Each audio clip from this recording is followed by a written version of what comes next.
abbiamo un territorio che naturalmente si colloca come attrattivo.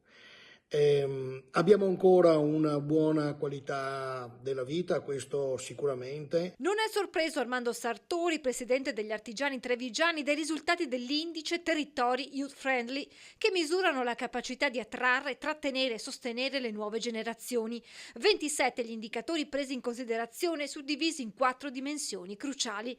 Il Veneto si colloca al terzo posto con un indice superiore alla media nazionale del 17,4% e ai vertici per occupazione e dinamiche giovanili, ambito che riassume la capacità dei territori di offrire ai giovani opportunità lavorative di qualità, di contenere la platea di under 30 esclusi da percorsi di studio-lavoro e la proiezione demografica dei prossimi 25 anni della popolazione 25-34 anni.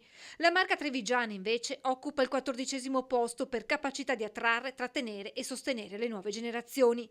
C'è però ancora molto da fare, spiega Sartori, che sottolinea come i giovani siano spinti ad andarsene e a fare altrove nuove esperienze a causa dell'incertezza e soprattutto dei salari bassi. Dobbiamo sfruttare questi talenti che ancora abbiamo in tasca e cercare di